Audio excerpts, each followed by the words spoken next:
When we talk about Greece, characteristic whitewashed houses appear in our minds. Each curve of the narrow, winding alleys, interrupted by stairs, provides us with new wonders. The flat roof of each house forms the terrace of the one above, offering a fascinating view of the incredibly blue surface of the Aegean Sea. The blue screens evoke the color of the cloudless sky. The long line of arched square houses is broken only by a blue-domed church or a thatched windmill.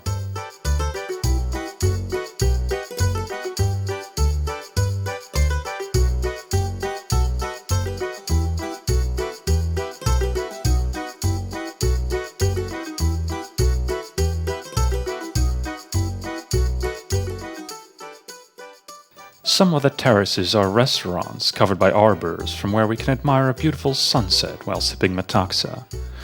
The windows of the houses are alive with red geraniums. We can listen to bouzouki in cafes, smell the irresistible gyros in the windows of the buffets, and on the sea below ships float towards their unknown destinations. The sun shines, the salty flavor of the sea can be smelled, seagulls squawk.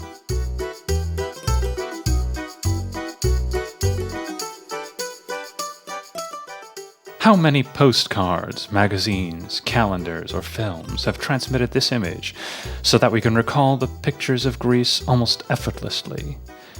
These pictures, however, are not necessarily characteristic of Greece, nor of the majority of the islands.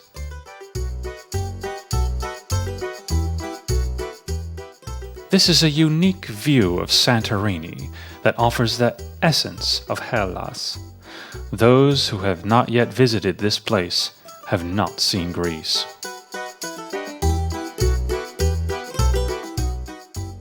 From an aeroplane, the altogether 1,425 islands of the Cyclades, Sporades, and Dodecanese look like shiny precious stones laid on velvet. The majority of the islands are similar to each other, yet they have different features. There are some which impress with rich, lush, green flora, some with the amazing sight of barren rocks, some which are memorable due to their past, their real history, or the mysterious legends hidden in obscurity. There are islands that tourists visit because of their classical buildings, monuments, and excavations, and some that attract visitors with busy, lively, exotic towns and friendly, colorful harbors. A lot of people look for beaches, water sports, and the pleasures of an active holiday, while others seek calm and peaceful rest. Some are lured by gastronomy, some by the beauties of nature. It's admirable that Greece can protect its traditions, uniqueness, and the image of its settlements even in the crunch of 21st century treadmill-like tourism.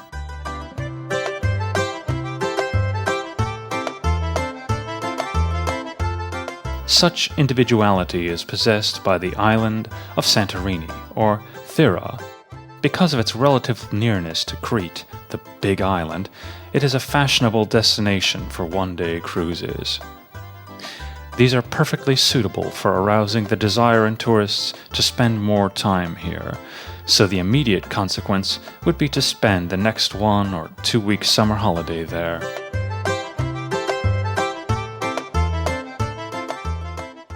The only 73 square kilometer island with 6,000 inhabitants is situated in the Aegean Sea, 120 kilometers north of Crete. As the excavations in Akrotiri have proven, the two islands had strong relations with each other, even in Minoan culture.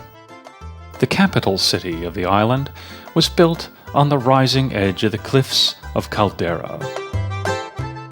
The appearance of the 18th century Roman Catholic Church, the Immaculate Conception, built by Venetians, interestingly mingles with the architectural motifs of Greek Orthodox and European churches.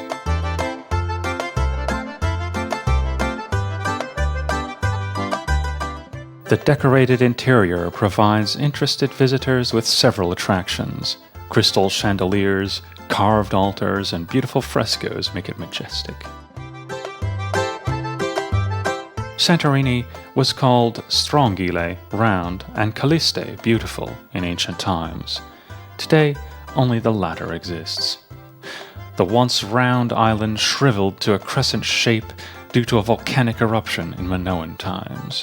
Where today the sea shines in the bay of the crescent, an active volcano used to stand, frequently spitting lava and ashes. In the 15th century BC, this active monument reached its high point, and the volcano exploded. At that time, the mountain disappeared and the biggest part of the island sank, creating the current form of Santorini. Scala is the harbor of the capital city, stretching 300 meters into the sea. Those who do not want to walk up the 587 stairs can choose to ride a donkey or to take the slightly more expensive cable railway.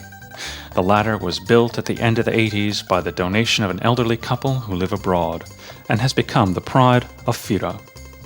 Its structure is the same as cable railways operating in the Austrian Alps.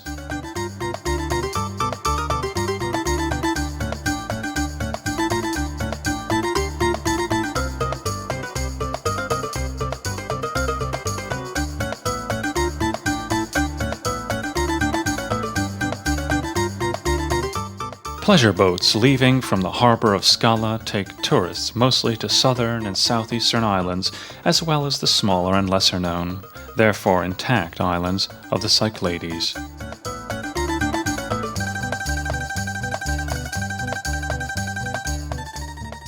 Castle rising above the harbor, based on its form, could even be a Moroccan or Saharan fortress. In this way, it is largely different from the other buildings of the city. In 1956, an earthquake seriously damaged the island. All the houses of Fira were built after this, successfully preserving their original form. The little streets winding along the edge of the crater are framed by small, snow-white, flat-roof or barrel-vault houses. Today, some tradition-breaking, pastel-colored buildings also appear in some places. The majority of the terraces are framed by wooden lattice fences and decorated with sun umbrellas and flowers. The terraces of taverns, confectionaries, and restaurants offer an ever-fascinating view of the water, playing in different shades of blue and tiny little boats that seem like toys. The medieval capital city of the island was Gyros, built on a steep python above Fira and was later destroyed by an earthquake. Below the 14th century Venetian ruins, the remains of a forsaken monastery can be seen. Fira, established in 1810, has merged with the two neighboring villages, Firostefani and Imirovigli. This long-stretching settlement is the result of the amazingly fast development of the last 20 years. The tourist center of the island has been created here. Plenty of shops, banks, hotels, post offices, hospitals, and entertainment facilities have been built on the steep side of the caldera. Because of the dangers of earthquake, every house has to be built on a reinforced concrete base, and none of them can be higher than 3 floors. The best view from Fira opens onto 2 little islands, Paleo Camerini and Neo Camerini, in the middle of the caldera, which often emits smoke even today. The Archaeological Museum of the capital has gained its fame by exhibiting archaic vases and clay sculptures discovered during excavation of the Doric Thera. Besides fossils of Minos, we can see idol sculptures from early Cycladic times and Hellenistic embossments. The excavated relics of Akrotiri that did not remain on the spot are kept by the National Archaeological Museum in Athens. The building with the longest history of the city center, Megaron Gizi, is in the old district of Kato Fira. The ethnographic exhibition, which describes the history of the island in pictures, photos, traditional folk clothes, and articles for personal use, has been set up here. The carpet weaving manufacture established by Queen Frederica used to operate here. The most beautiful pieces made here can still be admired. The name Imirovigli means day guard. Little towers operating with fire signals once guarded the island in case of pirate attacks. The most well-known building of the settlement, the Blessed Virgin Mary Temple of Malta, was named after an icon from Malta. The most interesting factor is, however, the intricately designed environment. The mixture of artistically decorated snow-white houses, terraces, and stairs outshine even Fira. We can find here several little craft workshops, manufacturers, and art galleries, as if the cultural life of the island had centralized in this place. The bohemian-like little cafes and pubs enhance this atmosphere. A certain part of luxurious hotels are under foreign authority, as well as many of the luxurious apartments. One site of Ferrastefani is the oldest monastery of the island, Aegean Nikolaos, that was built in 1651. The harbour of Athenios can be approached by way of a steep serpentine. Ships that take tourists to the volcano near Camerini Island leave from here. An excursion like this will certainly be one of the highlights of a holiday on Santorini.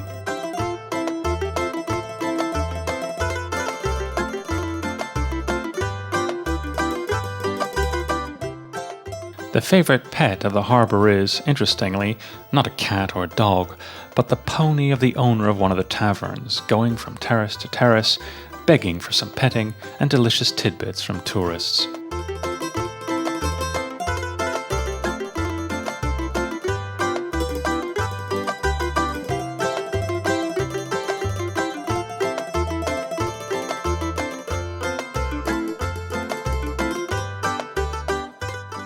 Sailors are the real masters of their profession.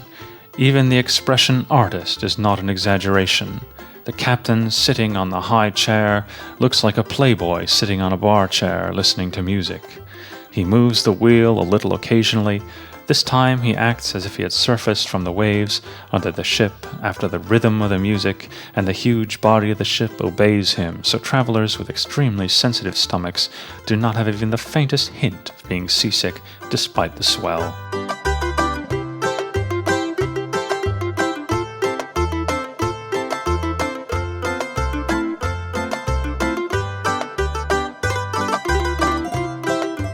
On board, it's worth protecting ourselves against sunstroke with caps or hats. It'll be increasingly relevant on the island of Neo Camerini that has almost no shade at all. It's also vitally important to take water along when going there.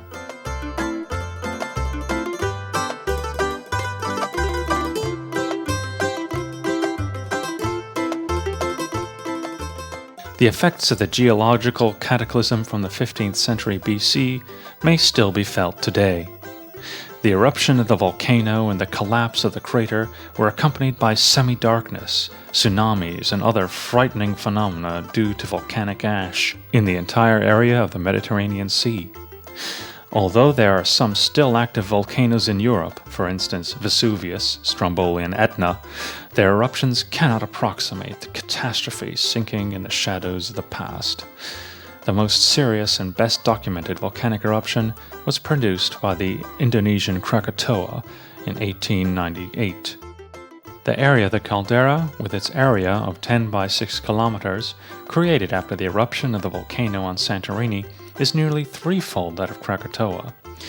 This can give an idea about the severity of the catastrophe. The sea was on fire between Thera and Thracia for 4 days, wrote an ancient author in the time when a 2-kilometer-long blazing lava island, Pelea Kamini, or Old Stone, emerged from the flaming sea. In 1573, the southeastern corner of the island sank, and more volcanic peaks appeared in the middle of the caldera at the same time. Later, they together formed the island of Neo Kamini, or New Stone. Volcanic activity might have ceased for centuries, when finally in 1867 and 1926 a large amount of lava and ashes got into the surface again. The clouds of ashes covered the Aegean Sea up to Asia Minor. The last eruption frightened islanders in 1950. If we visit the island of Neo Kamini by boat, we see that the enormous power of nature can still thrill us. The stones lying at the bottom of the crater are hot from the energy of the seeping volcano. Everyone takes a holy stone or other minerals from here. These are more authentic than their painted and scripted replicas found in souvenir shops.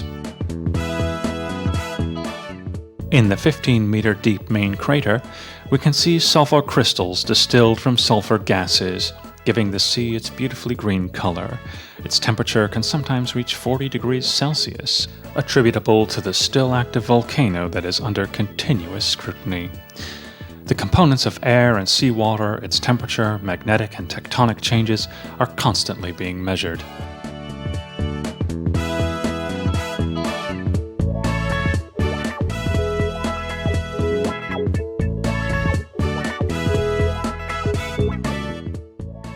Pleasure boats usually visit the third island of Caldera, the silent Thracia, too.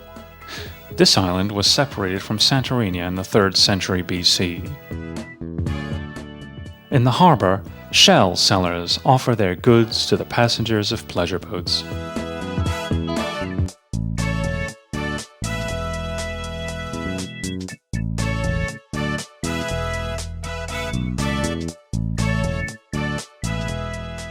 After the tiring crater tour, travelers can relax here. We can also swim on the long, narrow, graveled beach running along the foot of the mountain.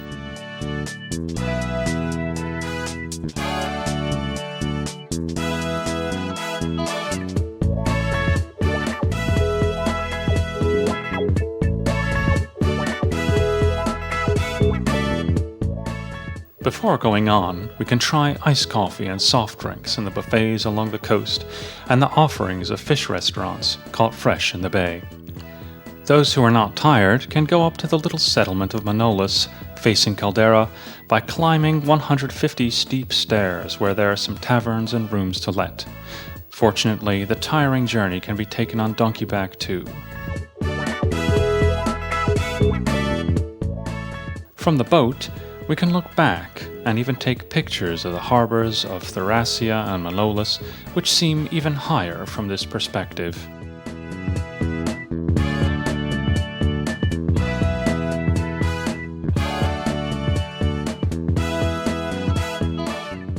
Soon, we can take a glimpse of the harbor of Athenios that is framed by the steep rock walls. We need less than half an hour to feel solid earth under our feet again.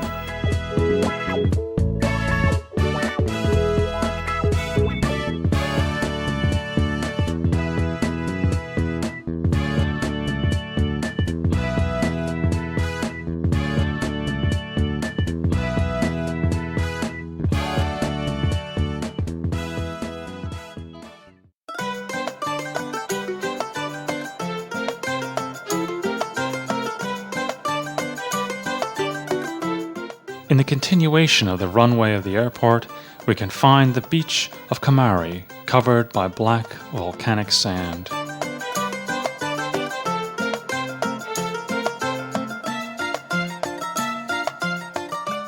The settlement was built at the foot of Mesavono, the oldest mountain of the Aegean Sea, which was the harbor of Thera in ancient times.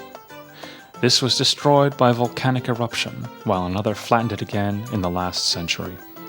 The village also had to be rebuilt from the ruins of the earthquake in 1956. Kamari has become nearly the most populous and highly developed holiday resort of the island.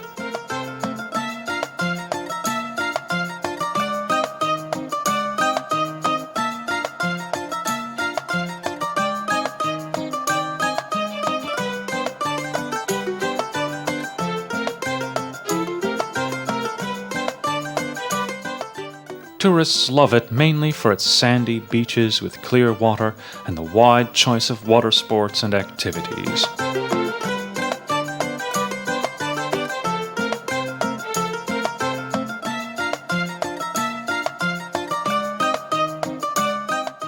The intimate promenade is still attractive, framed by hotels of different categories and numerous entertainment and hospitality facilities. We can find here everything that is important from the point of tourism. A wide selection of stores, souvenir shops, cafes and pubs, some travel agents, activity centers, shipping and airlines, currency exchange offices, and car rentals are in operation.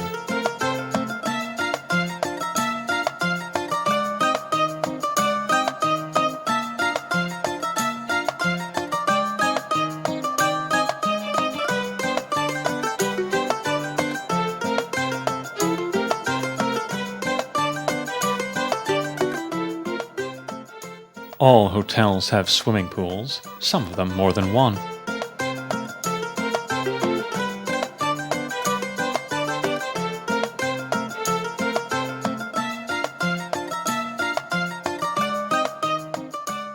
furnishings of the rooms is both intimate and practical. The equipment and services of the hotels meet all expectations. At most travel agencies, local travel guides are happy to help the travelers.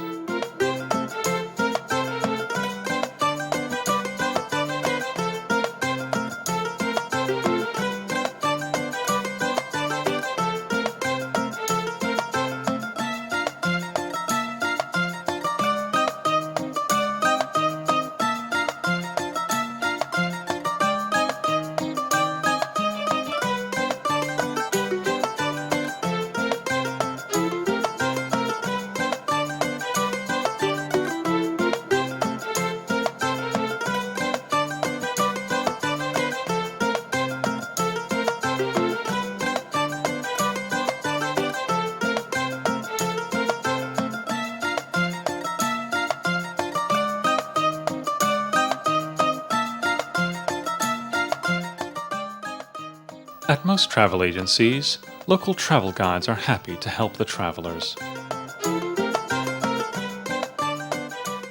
Of course, as the evening approaches, the traffic of the promenade becomes lively. Hungry tourists who long for entertainment swarm out of their hotels to enjoy the Greek cuisine and the unmistakable atmosphere, maybe on the terrace of a different restaurant every evening. The restaurants are in serious competition with each other regarding not only the choice of meals and the prices, but also the originality and atmosphere of the place.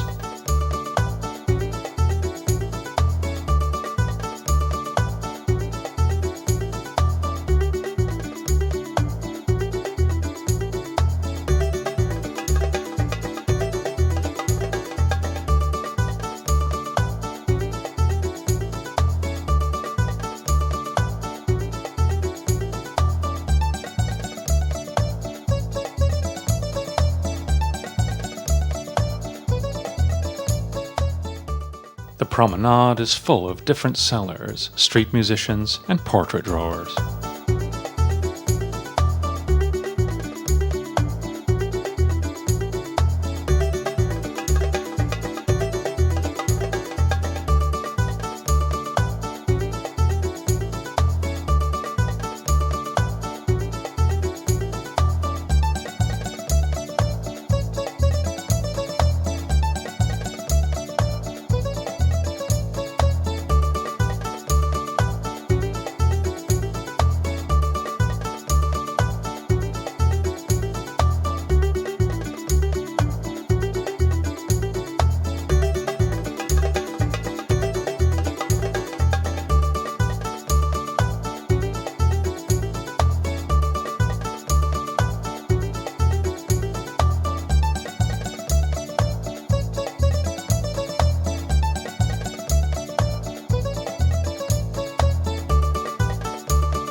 The restaurant owners stand in front of their businesses to attract guests, beckoning loudly.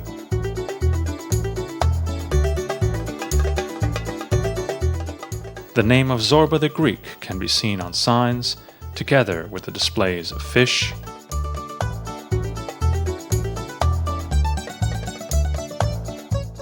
and the collection of original articles for personal use.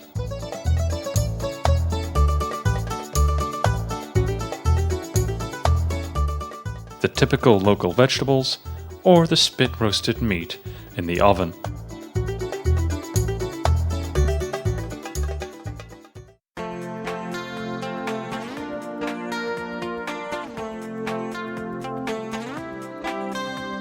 Pyrgos was built at the foot of the highest mountain of the island and got its name after its 42 churches, a lot even by Greek standards. Although it had at least as many windmills, some of which were built in elaborately designed holiday homes, while most of them were left to perish.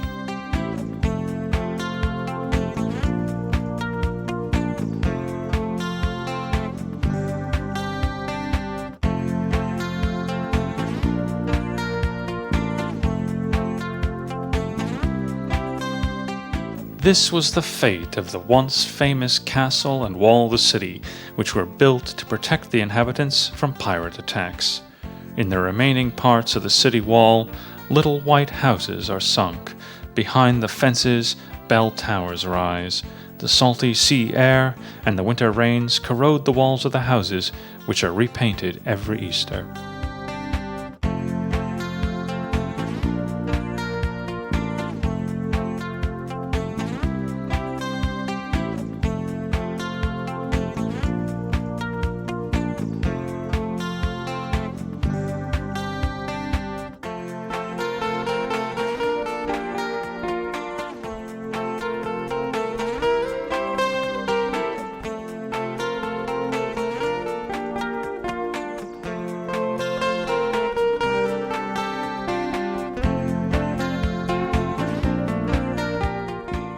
In spite of its Greek style, the old noble castle stands out from the simple village surroundings.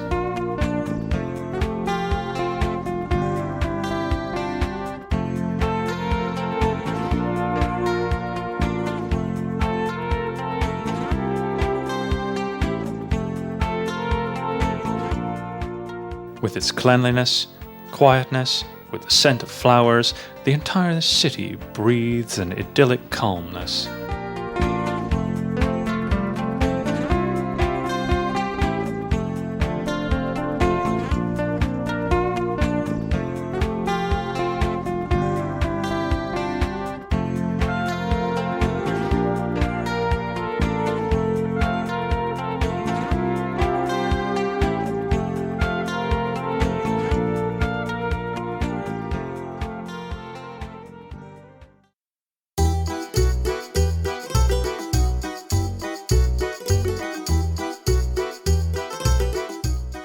Emporio is the biggest settlement of the southern part of the island, which was named after the plains surrounding it.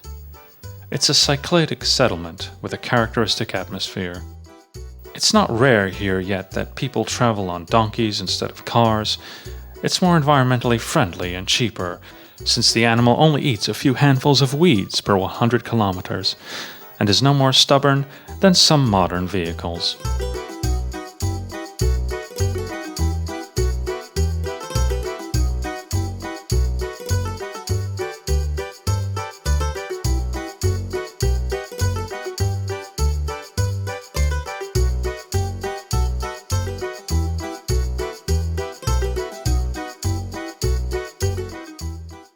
The image of the scenic little town is not different at all from the view of Pyrgos or Megalokori.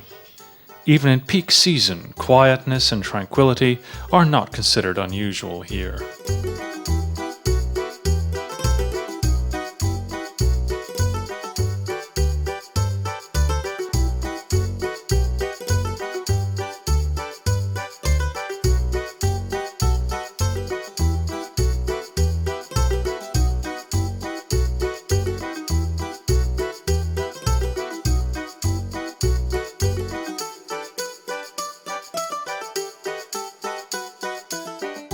Perissa is a quieter resort town, situated opposite Kamari, also with a beach covered by black sand.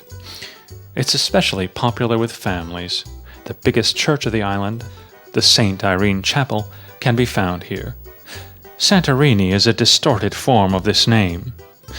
The church is a famous procession place where local people go on pilgrimages on holidays. And in the summer peak season, tourists make their pilgrimages to the beaches. They visit the Greek islands for the delights of sea and sunshine, easily accessible by a 2 or 3 hour flight from almost any European city. What increases the popularity of Perissa is the camping site in the village. It's true that the shops are not as sumptuous as on Kamari, and there are fewer activities, but the entire island is small, with good transport. Those who stay on Perissa can reach Kamari in 10 minutes and Fira in half an hour by bus or rental car.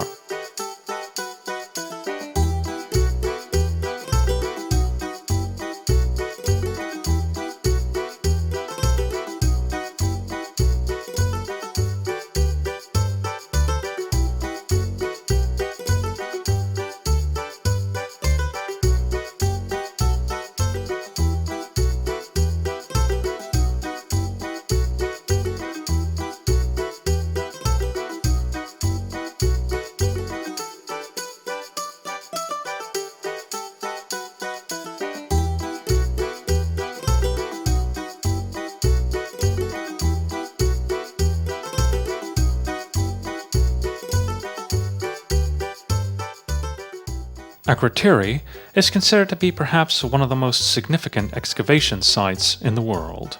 It was the achievement of not an archaeologist, but a French geologist, a certain Ferdinand Fouquet, that a few pieces of tiles caught his attention and led to the excavation of the 3,000-year-old city that remained in a surprisingly undamaged condition.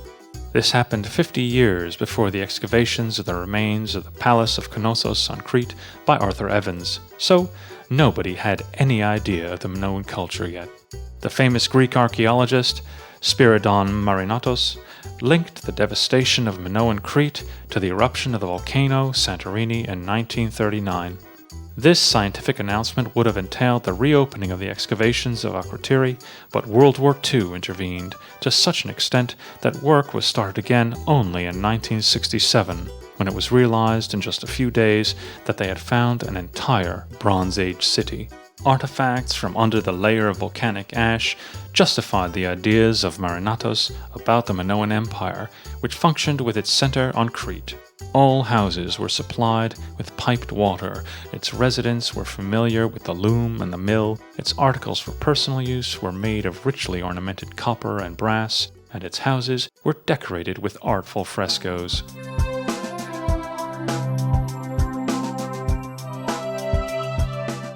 Near the excavations of Akrotiri, to the north, we can find the Red Beach.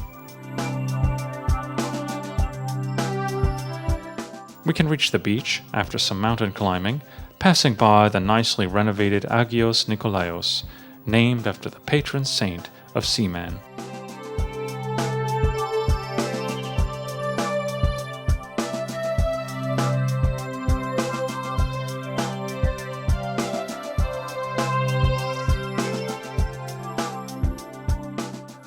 This beach has the most scenic location of the island, so for many, it's well worth a little climbing. There are people who do not even come here for swimming, just to photograph or film this spectacular place.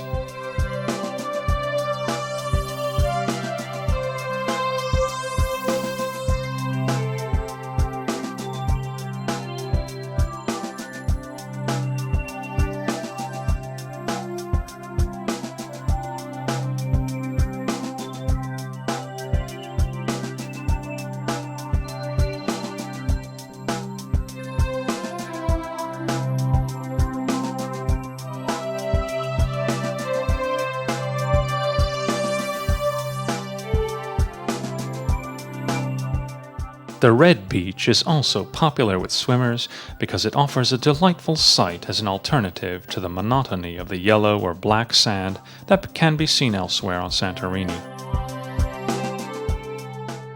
The Aegean Sea is characterized by extremely high salt content. The highest values of it were measured exactly around Crete and Santorini. One reason for this is that almost no sizable freshwater rivers run into the sea. The other reason is that the cold water flowing into the Atlantic Ocean to the Mediterranean Sea is blocked by the island of Crete. Because of the excessive warming, evaporation is significant, but there is little rain, which leads to the concentration of salt content.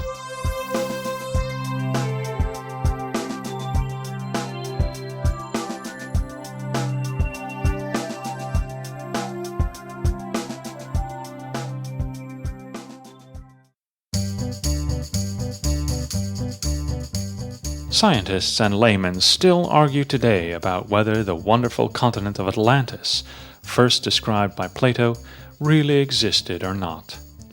Galanopoulos, a Greek geologist professor, went so far as to call Minoan Crete and Santorini Atlantis. The continent-sized, wealthy island should probably be looked for in the Atlantic Ocean, around the Canary and the Azores Islands.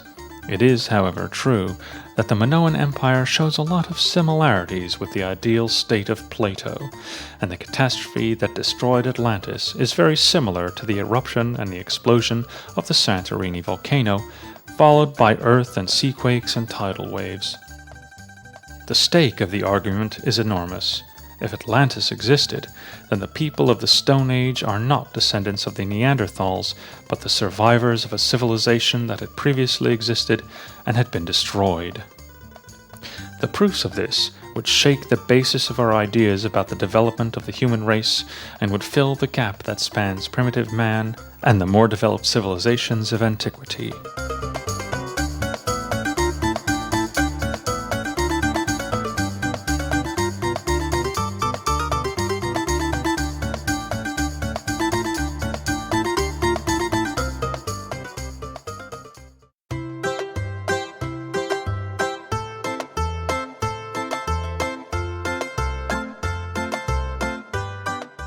Ios lies 50 kilometers from Santorini and 170 kilometers from Piraeus. Its area comprises 108 square kilometers, but it has only 1,500 inhabitants.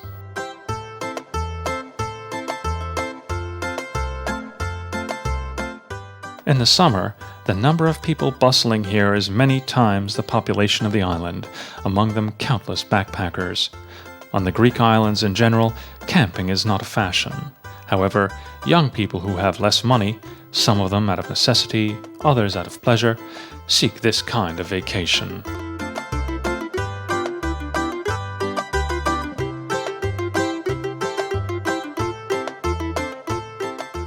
The center of the island is the harbor, and the capital city, which is only a quarter of an hour away, even on foot. An increasing number of smaller and larger private yachts call at port at the harbor. This way of spending the vacation time is mostly popular with Western Europeans. This way, vacationers may get to know as many as a dozen islands within 2 or 3 weeks. It's possible to rent yachts in the bigger ports with or without staff, of course.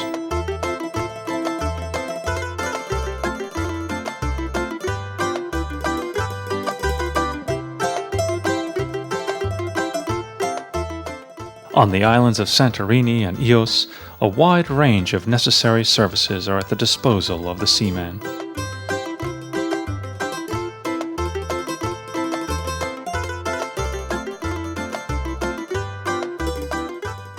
Ialos lies in the middle of the western coastal area of the island in a horseshoe-shaped protected bay. Incoming ships and ferries are greeted by the snow-white chapel and its graceful bell tower. In the capital city, bearing the same name as the island, we can find all elements of the Cycladic atmosphere, perhaps not as concentrated as in the cities of Santorini.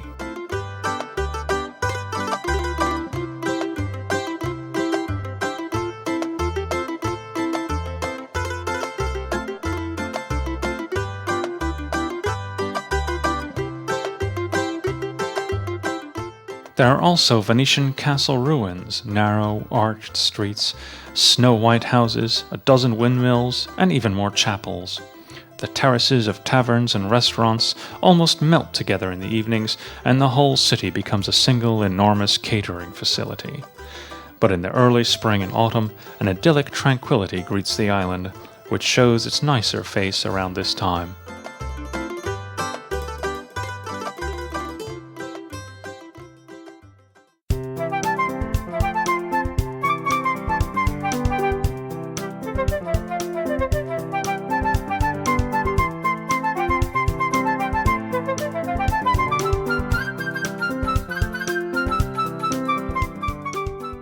On the popular beaches of the island, jet skiing, surfing, water skiing, parachuting, banana, and several other water sports are all available. But the water, clear to great depths, is a favorite among divers also.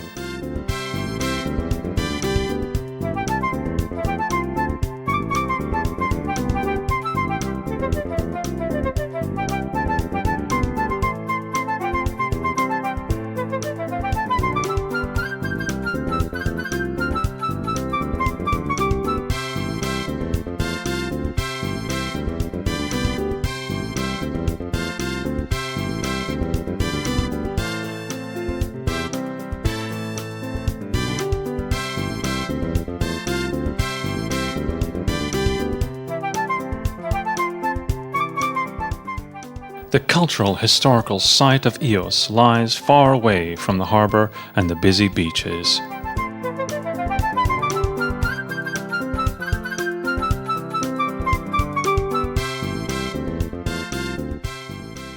it cannot be decided whether it is legend or reality that Homer, on his way to Athens, stopped on Ios. Allegedly, the blind poet died suddenly and was buried here. In the northeast corner of the island, near Plakatos, on a cliff facing the sea, there's a monument built on the site of the former grave, after the grave itself was lost to the sea due to a landslide, they say. The place is not easy to find, but it's worth going there for a quiet, solitary meditation. For instance, we can think about the question whether Homer was a legend, not a real person as some people contend. But then, who wrote the Iliad and the Odyssey?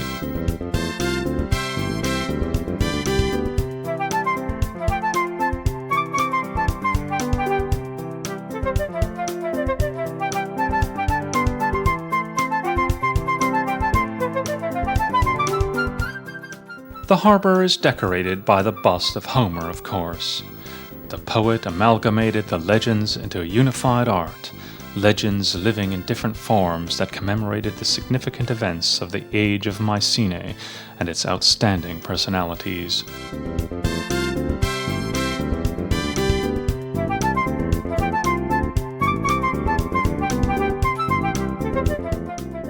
Between the two islands, huge, well-equipped luxury ferries transport passengers.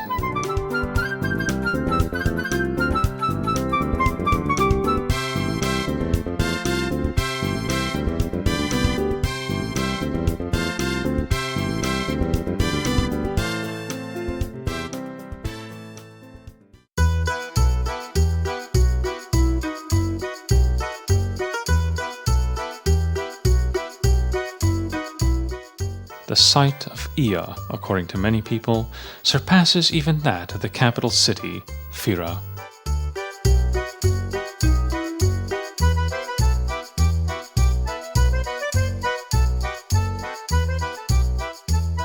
The colorful cavalcade of intimate little houses is the embodiment of the Greek dream.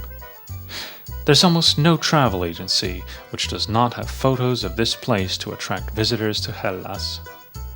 The characteristic architecture of Santorini was defined by the geographic conditions. Here it was possible to make a virtue out of necessity.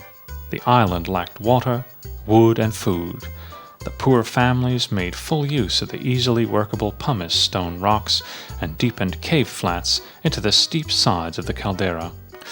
In the 19th century, nearly 1/2 of the population lived in cave flats. The caves had a lot of headroom. The rooms were separated by walls. They got fresh air and light through the door. In the front, there was the living room. In the back, which did not get as much light, the bedroom. The kitchen was in the living room. The bathroom on the terrace next to the cistern. In the Middle Ages, the cave also protected from pirate attacks. Later, wealthier people supplemented these caves with forebuildings.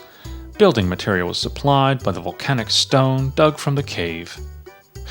The barrel vault, due to lack of wood, was made of stone. The terraces are separated by low, plastered stone rails and little wooden gates. The roads are substituted or supplemented by winding stairs. The use of white, blue, and recently pastel colors is as characteristic as the decorations used.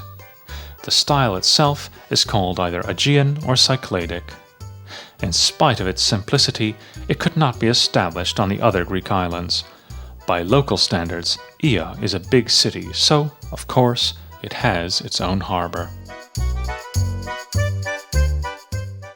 It has, just like the other Greek harbors, an abundance of restaurants.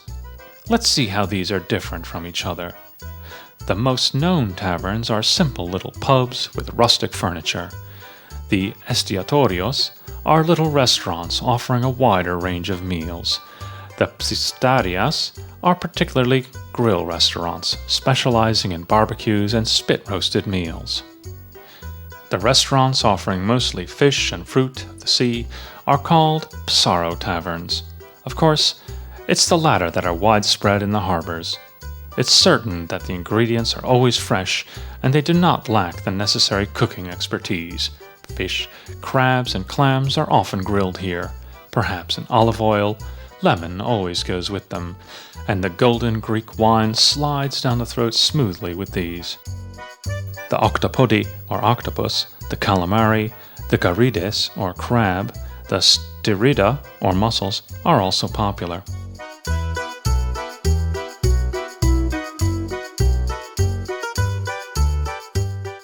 The tastiest kind of fish are barbuna, or red barb, and glossa, which is sole. Salmon is a delicacy, together with swordfish, which can grow to several meters in size. The sword of this fish often decorates the walls of fish restaurants.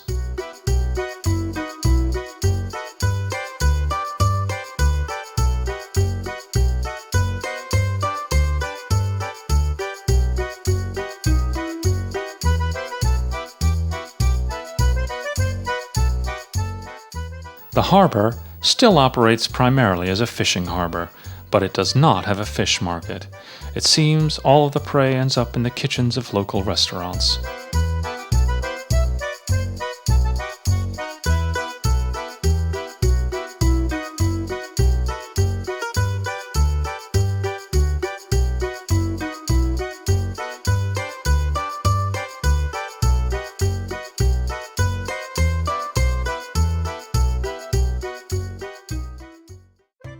The harbor can be approached by car by way of a winding serpentine.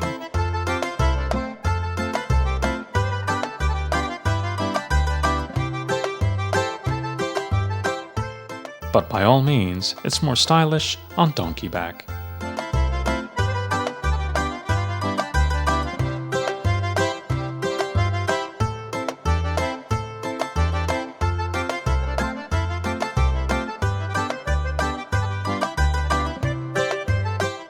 Ia was built on the end of the road following the caldera. Up until World War II, it was the economic and administrative center of the island. It was devastated by an earthquake in 1956. After that, it displayed a very sad image for a long time. What we see today was built up in the past 20 years, also taking the demands of the international tourism into consideration. In the 20th century, we got used to the fact that the high allotment prices of big cities forced contractors to design high-rise, tightly built houses with little floor space. In the Middle Ages, other reasons played a role, obviously, but the houses of the old towns are huddled up against each other very closely, as if they were cold or afraid to stand alone. At that time, for the purposes of defense, they often built houses on hills and cliffs. This is how fancifully winding little roads were created, climbing up the hillsides and descending down to valleys, quite suddenly leading into little squares and passageways. This is what results in the fact that older cities are much more difficult to get around than the quadratic modern cities with avenues, so they appear larger than they actually are. Ia is not very big. However, if we would like to get to know it well, we can roam about it for days. It's nice to take delight in small details, the pavement of terraces, the knockers on the doors, the flower pots reminiscent of old Greek amphoras, the wrought iron handrails, and lamps.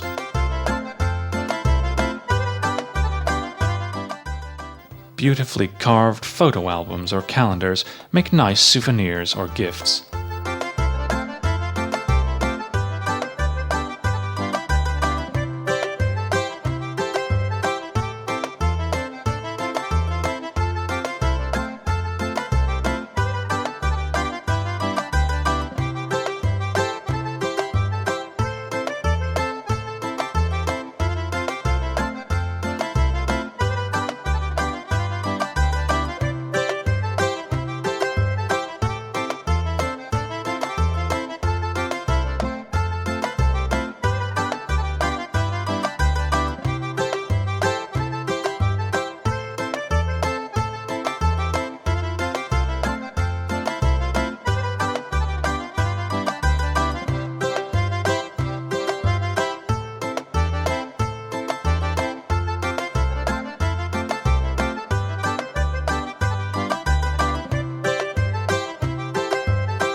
Out of the many churches of Ia, the Agios Sasson and the Temple of the Virgin Mary are worth mentioning.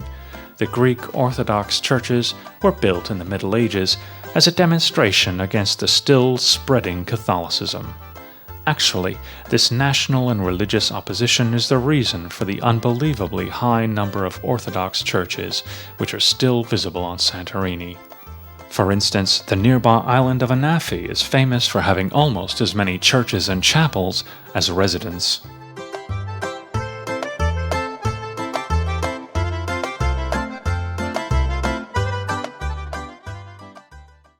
As in every place which is visited by masses of tourists, on Santorini, locals also try to dump a lot of cheap, low-value souvenirs on the unsuspecting visitor.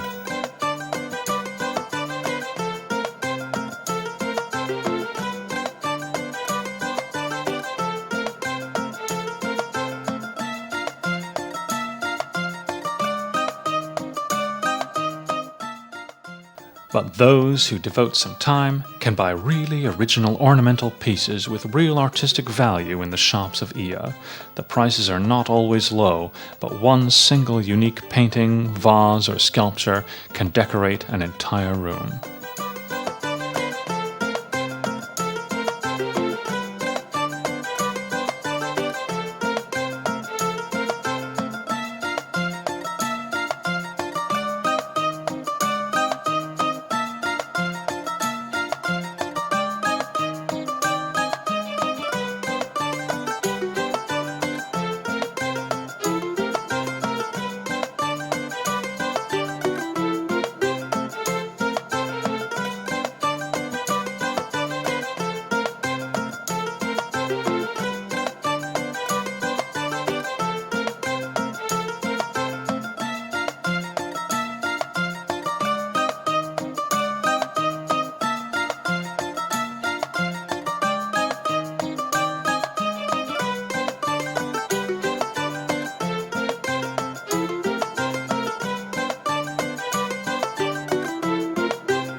As Robert Merle wrote, and as many of us have realized by ourselves, reality often surpasses the imagination. This can be felt on Santorini and especially in the city of Ia. 1 hour before sunset, like swallows on the wire, the tourists gather, mostly equipped with cameras or camcorders, to stop time and capture what cannot be recorded. But the image which we take with us within our hearts is more lasting.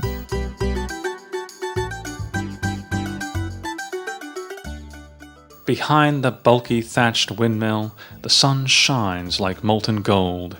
Its circle is still high, but the shadows are stretching and the incredible blue of the sky takes on a purple cast. Then the snow-white houses start to get darker. Here and there, a lamp is lit. Or on the terrace of one of the houses, some night lights start to flicker. The sun reaches the end of its journey, and it sinks into the sea exhausted. Devotional silence greets this moment. Then slowly nightlife starts. The streets are filled with people, and the terraces of taverns are also occupied. Then, next to a glass of ouzo or retsina, resolutions are made. Next year, here, again.